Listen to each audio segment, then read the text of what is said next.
Shalom Aleichem, dans le cadre de notre rubrique chez l'autre Lara, la question qui nous est posée et qui est très sympathique parce que souvent les gens se contentent de l'écouter sans réagir et votre question montre que effectivement vous avez pris l'enseignement au pied de la lettre et vous me dites que vous avez appris que quiconque observe le Shabbat selon ses lois, eh bien on lui pardonne toutes ses fautes. Et vous vous en étonnez, vous me dites comment est-il possible de dire que celui qui observe le Shabbat selon toutes les lois, eh bien, on lui pardonnerait toutes ses fautes. Ça voudrait dire que il suffit que quelqu'un respecte scrupuleusement le Shabbat et il pourrait s'adonner à toutes les fautes. Alors évidemment, pour répondre à ce genre de questions, je risque de répondre en introduction à la manière dont je réponds pour ce type de questions quand elle est posée de cette manière-là. Nos maîtres nous disent que la Torah, elle a été donnée pour les gens intelligents. Elle a été donnée pour les gens qui réfléchissent avec du bon sens. Alors, il ne s'agit pas d'insulter ceux qui feraient moins preuve de bon sens que d'autres, mais plutôt d'expliquer de quelle manière il faut comprendre de façon positive et dynamique un enseignement qui, lorsqu'il est pris au pied de la lettre, risquerait d'être tout simplement désorienté par rapport à ce que nos sages ont voulu dire. Vous pensez bien que, effectivement, lorsque le Talmud, en l'occurrence, c'est Masechet Shabbat à la page 118b, qui nous dit effectivement que quiconque observe le Shabbat selon ses lois, exactement qui est le Khato, eh bien, Mochalino, on lui pardonne toutes ses fautes. Ça veut dire quoi, on lui pardonne toutes ses fautes? Il ne s'agit pas de toutes les fautes. Vous croyez que quelqu'un qui respecte scrupuleusement le Shabbat, s'il devient un assassin, alors tout d'un coup et miraculeusement on va lui pardonner son assassinat? Ou quiconque respecte le Shabbat, eh bien, s'il est infidèle d'infidélité conjugale, eh bien, la faute de l'infidélité va lui être pardonnée. Est-ce que vous croyez que celui qui respecte scrupuleusement le Shabbat, eh bien, si c'est un voleur attitré et qui plante tout le monde, ça va lui être pardonné? C'est pas ça que ça signifie. Ça signifie que dans la vie, la Torah, elle a été donnée à des juifs, mais à des êtres humains d'abord et avant tout, et non à des anges. Et les êtres humains sont des êtres qui sont perfectibles et qui doivent veiller chaque jour à essayer d'être meilleurs que la veille. À ces êtres humains qui en l'occurrence sont juifs et donc sont naturellement liés aux lois et aux commandements de la Torah, il y a deux catégories. Il y a ceux qui veillent à respecter scrupuleusement les lois de la Torah et notamment le Shabbat. On vient dire ici deux choses, que si on veut véritablement respecter le Shabbat, d'abord il faut les étudier, les lois du Shabbat. Celui qui n'étudie pas les lois du Shabbat, si on prend certains poskim qui se sont exprimés, qu'il s'agit de Rabbi Yonatan Haim Shibs, qu'il s'agit du fameux Mishnah Brura, il est impossible, ou même du Rav Falaji, et tous les grands maîtres d'Israël, il est impossible de respecter scrupuleusement le Shabbat, et donc de ne pas le profaner si on n'étudie pas. Donc déjà, tous ceux qui croient être Shomer Shabbat, simplement parce qu'ils ont de belles séodotes, une belle vie de famille, magnifique, et que Dieu fasse qu'ils soient toujours unis en famille, et qu'ils respectent le Shabbat de cette manière-là aussi. Mais croire qu'on respecte le Shabbat de cette manière-là, en n'étudiant pas du tout le Shabbat, c'est tout simplement se voiler la face. Et c'est pourquoi quand on dit que quiconque respecte le Shabbat selon ses lois, c'est-à-dire qu'il s'est donné la peine en étudiant la Torah, en étudiant les lois du Shabbat pendant plusieurs années, de veiller à ce que vraiment il respecte scrupuleusement le Shabbat, alors dans ce cas, et dans ce cadre-là, eh bien toutes les fautes qu'il est amené à transgresser, soit par ignorance, soit par inadvertance, soit par inconscience de la gravité d'une faute, eh bien dans tous ces cas-là, effectivement, ça lui sera pardonné. C'est Dieu qui fera en sorte de créer le moyen pour cette personne d'en avoir conscience, de faire teshuva et donc de lui pardonner. C'est ça que ça veut dire. Ça ne signifie évidemment pas que respecter scrupuleusement le Shabbat et donc vous pourrez faire les 400 coups. Ça n'a pas de sens. Ça n'a toutes les fois dans la Torah où l'on dit tout celui, n'est-ce pas, qui accomplit, par exemple, tous les mitzvot du Shabbat, c'est comme si, c'est dit par ailleurs, celui qui respecte scrupuleusement le Shabbat, c'est comme s'il respectait toutes les mitzvot de la Torah. Mais il est dit aussi que celui qui profane le Shabbat, eh bien c'est comme s'il niait toute la Torah. Là aussi, ces maximes ne sont pas données afin d'être prises dans un sens restrictif ou au pied de la lettre, d'une manière non intelligente, mais au contraire d'une manière profondément intelligente, avec conscience et surtout avec la conscience de ce que le Shabbat, c'est véritablement la racine de la foi juive, au point justement que le Talmud déclare dans Masechet Shabbat, à la page 10b, que quiconque observe le Shabbat est considéré comme s'il avait observé toute la Torah, mais celui qui profane le Shabbat est également considéré comme s'il reniait toute la Torah.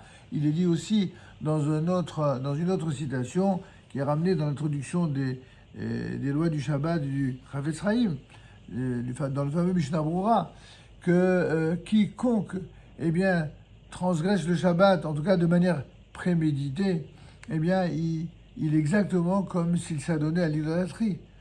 Et donc, vous voyez bien que tous ces quiconque, tous ces comme si, toutes ces généralisations ne sont là pour nous donner un niveau d'importance et de valeur de ce dont on parle.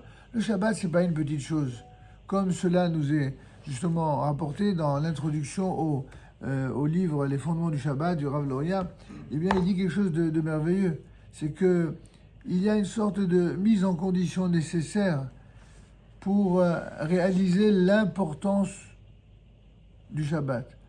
Et le Be'ava de l'importance du Shabbat, c'est la conscience de la nécessité de l'étude des lois relatives au Shabbat. Celui qui ne consacre pas un temps minimum d'étude au Shabbat, à la réalité du Shabbat, aux lois du Shabbat, il pourrait faire toute sa vie de Shabbat en Shabbat, malheureusement en transgressant, que ce soit à la manière de porter ou de ne pas porter, la manière de faire ou pas une vaisselle, la manière de prendre ou pas un objet, savoir qu'est-ce que l'on peut, qu'est-ce que l'on ne peut pas. Si on n'étudie pas, on ne peut pas faire les choses comme il faut. C'est pourquoi la première des choses, c'est bien sûr d'étudier.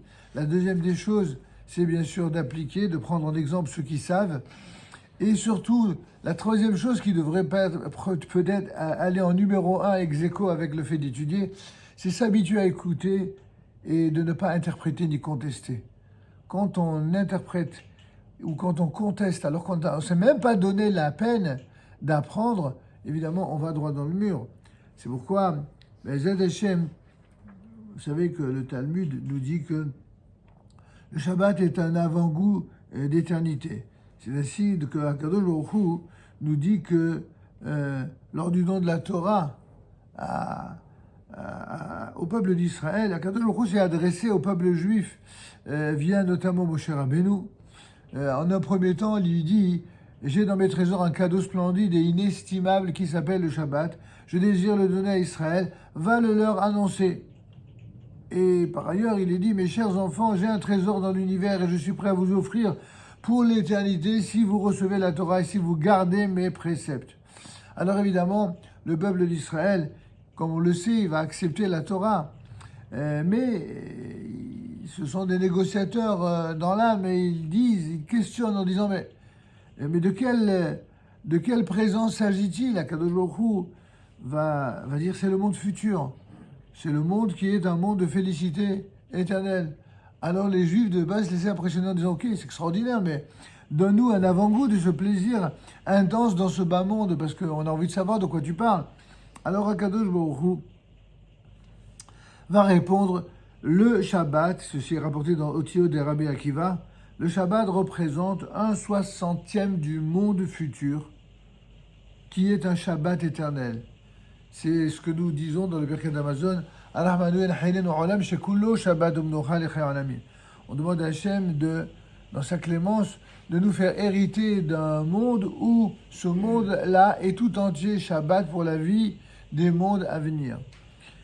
Eh bien, cet avant-goût du monde futur, du monde éternel auquel nous croyons fermement comme faisant partie d'un des 13 fondements de la foi d'Israël, cet avant-goût d'éternité, c'est justement dans ce monde-ci ce que l'on appelle le Shabbat. Et c'est pour la raison pour laquelle il est dit que celui qui respecte scrupuleusement le Shabbat de façon conforme à la règle, alors est assuré effectivement de vivre et de connaître cet avant-goût d'éternité dans ce monde-ci et la vie éternelle dans le monde futur. Et certains de nos maîtres, pour prolonger votre question, certains de nos maîtres posent la question, enfin, est-il possible de respecter le Shabbat autrement qu'Il Chado? on respecte le Shabbat, on respecte pas le Shabbat. Ça, c'est quelque chose qu'il faut comprendre, peut-être à présenter à ceux qui sont persuadés que ces personnes font Shabbat. Il y a des gens qui vous disent oui, je fais Shabbat, ou je suis chômeur Shabbat, alors que malheureusement ils transgressent énormément de choses Shabbat. Pourquoi transgressent-ils le Shabbat? Pourquoi sont-ils à ce point inconscients de leur transgression? Je répète ce que je disais au début, parce qu'ils n'étudient pas. Quand quelqu'un n'étudie pas le Shabbat, il y a des gens qui vous disent « Ah, qu'est-ce que c'est bon le Shabbat, je vais enfin pouvoir me reposer. » Effectivement, voilà des gens qui travaillent très dur. Les Juifs sont souvent des gens très, très sérieux dans le travail. Ils travaillent toute la journée, parfois même le dimanche, ou en tout cas tous les jours de la semaine. Et ils se lèvent tôt pour aller travailler, et puis ils travaillent très dur, et ils négocient très dur, et ils ne ménagent pas leurs efforts pour réaliser ce qui est nécessaire de réaliser pour réussir dans leur travail matériel. Mais tout ça, pourquoi ils le font? Ils le font pour une certaine respectabilité, ils le font pour gagner de l'argent. Sauf que voilà, l'argent est un moyen, ce n'est pas une fin en soi. L'argent c'est pas Dieu. Les idolâtres de l'argent, ils existent aussi. Or nous, l'argent vient bien après. C'est d'abord Dieu, ensuite la Torah, les Chachamim, les objectifs de l'intégrité, de la droiture, du bien, de ce pourquoi Dieu nous a donné la vie. Et après, l'argent a évidemment toute sa valeur, toute sa force, qui nous permet de réaliser effectivement tous ces bienfaits. Alors la même chose, le Shabbat, certains pourraient naïvement et même de bonne foi dire « je travaille comme un fou toute la semaine, au moins Baruch Hashem, le Shabbat est là pour qu'on se repose ». Oui, mais le repos du Shabbat n'est pas qu'un repos du guerrier ou un repos de ce que d'aucuns appellent le Shabbat des bœufs.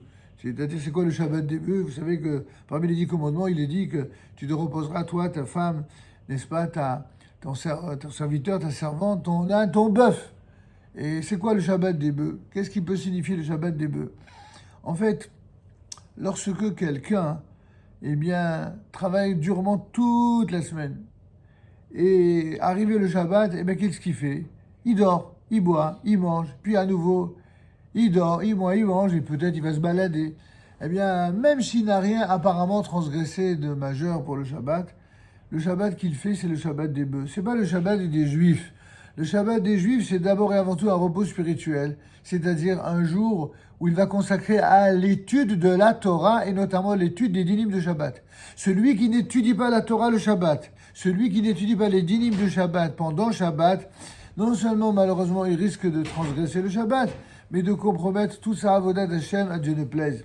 Et c'est pourquoi vous comprenez mieux à présent la raison pour laquelle l'enseignement nous dit effectivement que celui qui respecte le Shabbat kehilchato, selon l'esprit et la règle du Shabbat, alors mochalilo.